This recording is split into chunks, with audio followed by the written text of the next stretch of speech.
திருவையாறு ஐயாரப்பர் கோவில் கும்பாபிஷேகத்தில் பங்கேற்க தருமபுரம் ஆதீன திருமணத்தில் இருந்து அடியவர்கள் புடைசூழ யானை, குதிரை, ஆட்டுக்கிடா ஆகிய மங்கள சின்னங்கள் முன் செல்ல வாத்தியங்கள் முழங்க தருமபுரம் ஆதீன கர்த்தர் குருலிங்க சங்கம பாத யாத்திரை புறப்பட்டார்.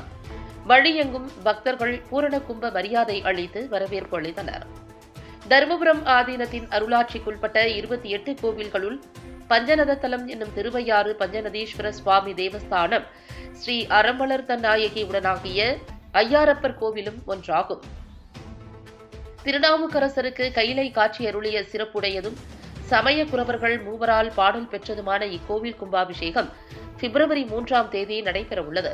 இதில் பங்கேற்பதற்காக தருமபுரம் ஆதீனம் 27வது குருமகா சன்னிதானம் ஸ்ரீலஸ்ரீ மாசிலாமணி தேசிய ஞானசம்பந்த பரமாச்சாரிய சுவாமிகள் ஆதீன திருமணத்திலிருந்து குருலிங்க சங்கம பாத யாத்திரை புறப்பட்டார்.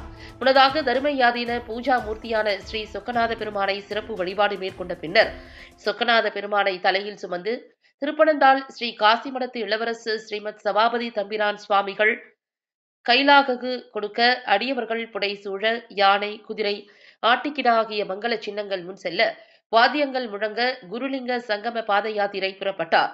வழியெங்கும் குருமகா சன்னிதானத்துக்கு பொதுமக்கள் பலர் தங்கள் வீடுகளில் முன்பு பூரண கும்ப மரியாதை அளித்தனர். மேலும் மயிலாடுதுறை நகராட்சி அலுவலகம் முன்பு நகராட்சி தலைவர் செல்வராஜ் தலைமையில் நகர்மன்ற உறுப்பினர்களும் வரவேற்பு அளித்தனர்.